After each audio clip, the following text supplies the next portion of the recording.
Welcome back to part two of the Thursday edition of The Attitude.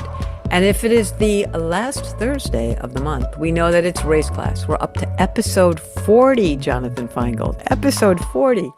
And as I want to remind everyone, legislation restricting the teaching of race and racism in public schools and government entities has spread across the country. In an effort to respond, BU law professor Jonathan Feingold and myself from The Attitude are offering Race Class, a once-a-month course conversation where listeners can hear what it's like to approach race and racism from a place of curiosity and history, rather than fear and anxiety. In describing the foundational purpose of Race Class, Feingold noted, "We know race matters. Part of this project is to make sense of what that means." We started this years ago, Jonathan, years ago. And I was grateful because of the war on CRT and the war and the expanded war on DEI and whatever they defined woke to be. And I thought it was terrible back then. Back then, it was a walk in the park. Back then, it feels so sublime because the moment we're living in is, it's just a bad movie. It's a bad movie. And I couldn't have written this script as much as I thought I could anticipate all the horrific things that Donald Trump would do. And before I bring you in, there was an interesting quote that someone sent me. Quote, "Every age has its own fascism. There are many ways of reaching this point, and not just through the terror of police intimidation, but by denying and distorting information, by undermining systems of justice, by paralyzing the education system, and by spreading in a myriad subtle ways nostalgia for a world where order reigned."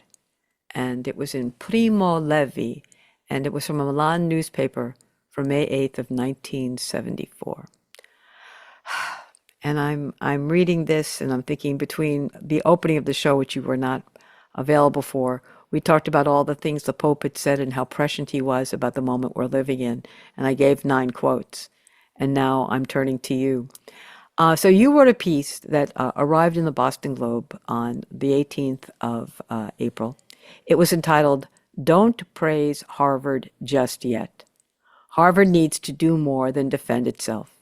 It needs to spearhead a coordinated opposition to Trump's attacks on higher education."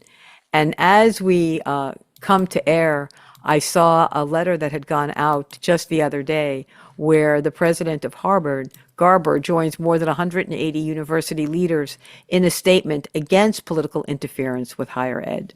So to a large extent, he's taken a little bit of what you suggested in your Boston Globe piece, but that was at a minimum of what Harvard should do. So let me welcome you to the program and give us a little bit of your critique of Harvard and where it is today and why, to some extent, it has invited a lot of the concern we have about how Harvard has operated, what they deem as free speech, what they deem as sort of educational opportunities. You are very critical of how this institution has been run. So welcome to the program. Hey, Arnie. It's always nice to be with you. It's a pleasure. There's a lot we could talk about. I certainly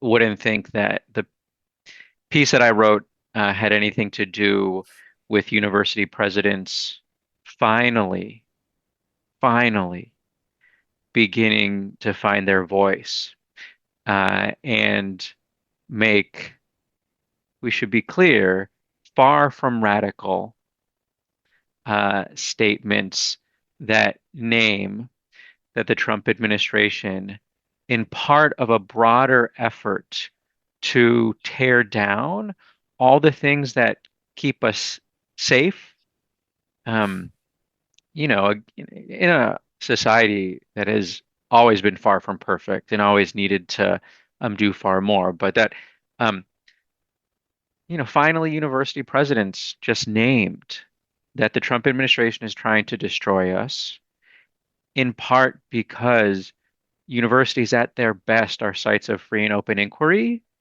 and committed to the common good.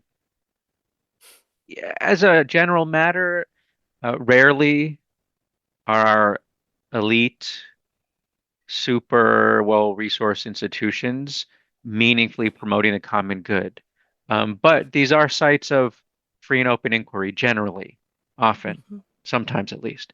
Um, and what they certainly are not are arms of uh, just increasingly fascist administration that um, will, Well, is they want to control everything. I mean, they want to control what you study. They want to control the grants you receive. They want to control what it is you teach. I mean, basically, it is a universal takeover of those institutions. And I think what happened when the 170 university presidents signed that letter, Jonathan, just this week, in opposition to what Donald Trump is doing, is that they watched what happened to Columbia. Okay? They watch what happens when institutions cave. And when they cave, guess what? What they think they're caving to is just the beginning of what they're going to be asked to cave to. And suddenly there was no point. There was no point. And the only way to stand up to Donald Trump is you can't stand up alone. You have to stand up together. And that was to some extent what you were begging them to understand. and yeah, so let me jump in here. So one is I think that the Colombia situation in which Colombia for over a year now has been capitulating, including its really horrific response to overwhelmingly sort of peaceful protests by students, including many Jewish students who were urging the university to stop being complicit with horrific crimes that the Israeli government is committing.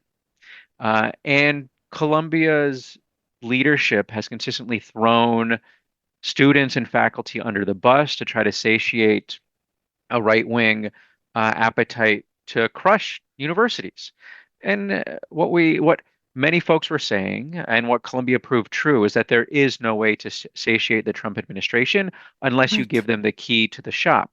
And you don't have to listen to someone like me. You should listen to Chris Rufo. The New York Times has platformed Rufo multiple times over the past month, including in a daily episode, in which I was actually quite revealing, in part because um, Rufo he was straightforward. He said, "Look, the problems in our universities began to emerge in the 1960s.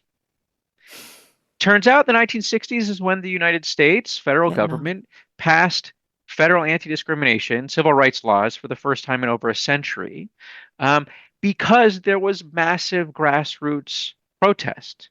Not because the United States had bent in some moral arc in some particular way, but there was a groundswell of activism that was not just about race in some isolated sense, but also was marshaling a quite fervent economic critique of the way in which both our society um, seem to be invested in global imperial warfare. And you see like MLK. This is what got him um, disowned, was the Yeah. fact that he was bringing in a sort of a deeply anti-capitalist critique. But so Rufo, he cites the problem starting at the 1960s, and then he says, in summer 2020, things got real bad because those ideas get incubating in the universities, entered society. Well, what happened in 2020? We started to have hard, open conversations about all the ways in which this country has failed in every way to reckon with racism. And Right. so that's part of what uh, the Rufo Trump Heritage Manhattan Institute alignment is trying to smear and purge. Open and honest conversations about how inequality is structured racially and otherwise, both in the United States and abroad. And so when I, when I write, when I say here that I am in no way interested in praising Harvard. It's because A, Harvard's other option aside from resisting was capitulating, which, you know, is not an option. So Harvard has done the bare minimum. There's a great Harvard Crimson piece from a student who articulated the same point. Um, we're not going to thank you, Harvard Board of Overseers Corporation, for not giving the keys to the person that's trying to crush all of us. But so then what is it that I want from Harvard is a different question. And one that you alluded to is Harvard has more wealth than I should have looked it up beforehand. Anyone can just Google how, like, what countries, what states, Its like, endowment is yeah, huge. It's it's huge. but It's like, it's $60 billion, okay. 60 billion.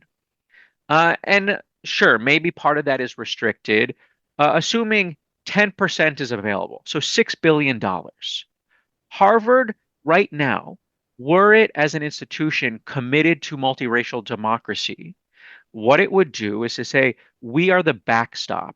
We will provide the legal funding for every school in this country that gets targeted by Trump in unlawful, authoritarian, tyrannical ways, going after your lawful DEI efforts, targeting your research on trans healthcare, trying to understand um, targeting the classes that the Trump administration doesn't want you to have, all the unlawful demands. Harvard could say today, we are the backstop that is here to safeguard the arena that is higher education. I have not seen Harvard do that. Um, Hmm. and there is no excuse not to. Harvard does not have to shoulder the entire burden. Harvard could take the lead and bring in, all of the institutions that have endowments over 5 billion, over 10 billion, whatever you want, and they can say, look, we are here because we know that what the Trump administration is openly doing, again, see Rufo, he is telling us the plan out loud, is to leverage universities' financial dependence on the federal government, whether it is through grants, whether it's through student aid, whether it's through NIH funding, leverage it to make these universities heal so that what they do is become essentially um, sites of propaganda for the Trump Hmm. administration, um, and to, give up any commitment to free and open inquiry. I have not seen Harvard do that. What I have seen um, is tens of thousands of university faculty across the country pass resolutions or sign statements calling on their universities to enter essentially NATO-like mutual defense pacts to Right. unify because of this, what I think is a modest and quite sensible assessment that what the Trump administration is trying to do is it's trying to prey on the vulnerability of universities when universities act alone. Of course, like um, whether it's workers, whether it's individuals, whether it's institutions, if you are isolated and on your own, you are far less able to weather bullying and Hmm. attacks. UMass Amherst, their faculty senate has passed a resolution calling on all schools in the Commonwealth to enter these sorts of treaties. I'm hoping that BU's um, analogous faculty council does the same. Uh, and we have yet to see that sort of um, commitment on the part of universities. We should. And so, and I will. I'm on the record right now with you, Arnie. I will write another op-ed in the Boston Globe praising Harvard when it does something that defends others and not just itself. But Hmm. that's not the only reason why I am not at a place of being able to praise Harvard. And so, as you know, I've been pretty critical of Harvard for the past, I don't 3 know, years I've been talking to you, I'm so yeah, I was yeah. looking trying to I can't even remember what year it is. Um, for many years for their failure to marshal the most zealous fact-based defense of their pre-existing race-conscious admissions policy. And the many conversations that we had then centered Yeah. on Harvard's failure to foreground all of the ways in which racism ends up being structured into all sorts of Harvard just institutional governance, all of its arrangements, whether like and just urging Harvard to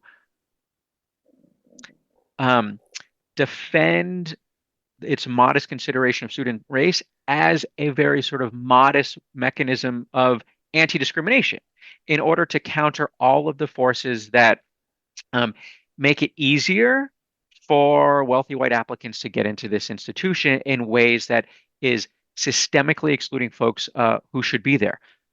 As far as I know, Arnie, Harvard still employs legacy preferences. Like, Yeah. and so, uh, and what we also continue to see in this moment are empirically unfounded critiques of quote unquote DEI or affirmative action that just trade on these lazy, sort of fictitious stories about the United States as a place in which one's ability to access power and prestige turns on their hard work. And that anyone, regardless of where they come from, can enter these places if they do the right things. We just know that is not true. One of the reasons why it remains untrue at Harvard is because of uh, Of policies like legacy. I it's mean, like let's be honest. I mean, legacy. I mean, again, I remember thinking the other day, when we talked a couple months ago, that I suddenly understood what diversity, equity, and inclusion was. You cannot have merit without diversity, equity, and inclusion. You can't. You you can't can't. assume that hard work is what gets you there. If you say, oh, but if you're black, you can't be on this page, or if you're a woman, you can't. I mean, if you don't have diversity, equity, inclusion, how do you know you've gotten to merit? How do you know you've gotten the best when you have made a decision how you want to thin out the bench as opposed to expand the bench, and out of that expansive bench, then seek out merit? I mean, that we have not said this in that way, Jonathan, makes me angry at myself for something. It was like a light bulb moment. And I'm like, oh my God, Arnie, how pathetic are you?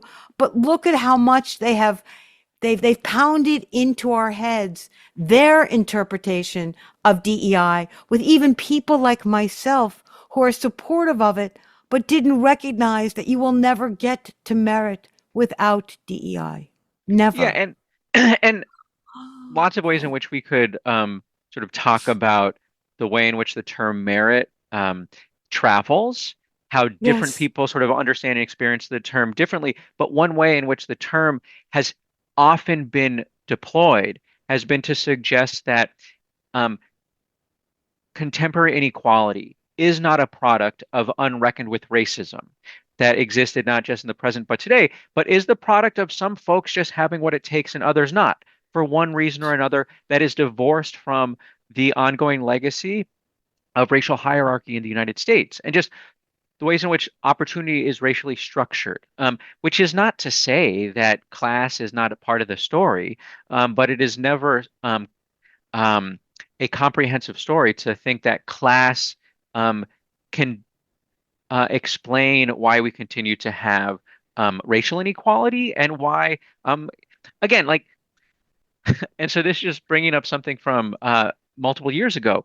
But when it comes to sexism, there is not just this intuition that sexism can be dealt with by focusing on class. Because you would never Exactly. think that women, once they sort of enter the middle class or the higher echelons of society, can somehow escape all the dynamics that we understand to be part of sexism, just including the presumption that like women don't belong in certain spaces or do not quote unquote uh, have the sort of qualities that is necessary to sort of be a leader, etc.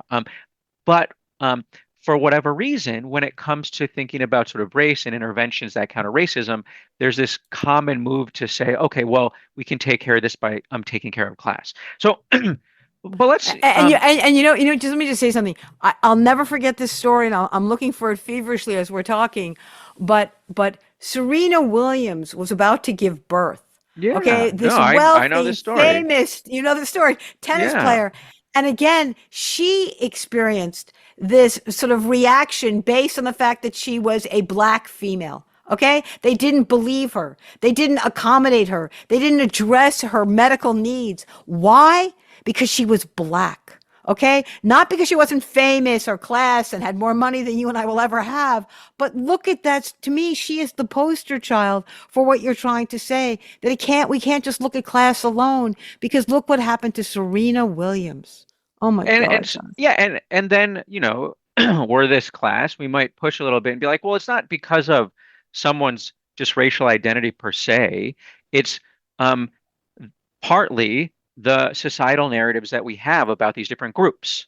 Yes. And like the varying levels of sort of sympathy or empathy that one might hold, or presumptions about different things, and then our failure to counteract that, either by creating systems or structures or training, whatever it is, to ensure that everyone is receiving just high level healthcare. And because Yes. again, it is not just a story of like some sort of category doing work, it is how the society in which we live is just um, sort of essentially forcing us as a function of our identity related to that society just to navigate different uh, headwinds or benefit from different tailwinds, and either our ability or failure to reckon with that. But there's another aspect of Harvard's response that I do want to get to. So, something that Harvard has articulated rightly in its resistance to the Trump administration is to make clear that one thing the Trump administration is trying to do is prevent free and open inquiry and critical engagement on our university campuses. Because for any authoritarian, whether Trump or otherwise, just fact-based scholarship is a threat. Yeah. Uh, and but one thing that Harvard has done through its own institutional policies, not because the Trump administration demanded it, was to, among other things, adopt a definition of anti-Semitism that has been widely criticized, including by human rights organizations, because it is often deployed to prevent free and open inquiry, specifically with respect to Israel.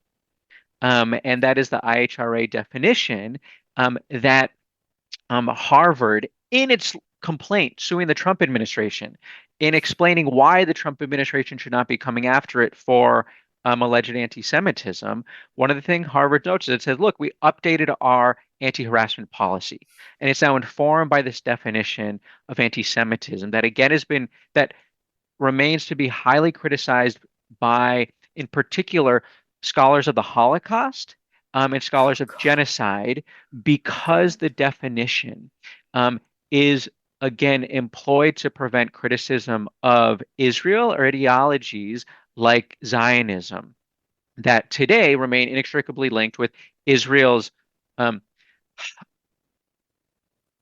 ongoing human rights violations, not just in Gaza, but also the West Bank and elsewhere. And so, and we've also had multiple incidents over the past year in which Harvard has penalized members of the institution, including the former leaders within its Center on Middle Eastern Studies, for um, engaging in legitimate academic discourse that sure can be contested, but at the same time is like certainly legitimate and is it's not itself anti-Semitic, but that um, folded in perspectives that were centering or pulled it in discourse that was centering the perspective of Palestinians. Uh, Mm. and which is just to say that the threat to free and open inquiry is not just coming from the federal government. It's not just coming from Trump. It is also coming from many of our institutions that are also under attack by the federal government, which is a reason why many students and many scholars feel like they are confronting multiple fronts right now. There is both the openly fascist attacks from the Trump administration. There are also the sometimes very loud, sometimes much more quiet ways in which many of our universities are either are constraining spaces in which community members can engage in legitimate academic discourse, and at some point even going so far as to discipline it. And the last thing that I will say, the ADL just released its new sort of updated report on anti-Semitism. One thing that folks have been noting for the past year and a half is that ADL, for much of the past year, as it has been um, describing a quote unquote surge in anti-Semitism, has been including within its numbers criticism of Israel. or criticism of Zionism that is clearly not anti-Semitism. What ADL openly noted in this report that was released within the last day or two is that 60%, almost 60%, 58% of its quote unquote incidents of anti-Semitism involve or relate to Israel and Zionism. This, Arnie, we've talked about how this is the Yeah, conflation that has right. driven the narrative that our campuses are deserving of federal interference, congressional hearings, It's the disciplining invitation, of students.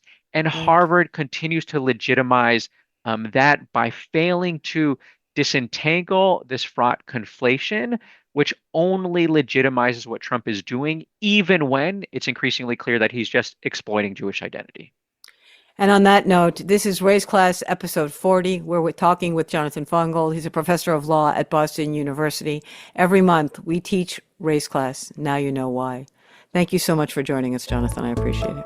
Thanks, Arnie. Good to see you. Good to see you. This, everyone, is a Thursday edition of The Attitude. Stick around, folks. We will schmooze tomorrow.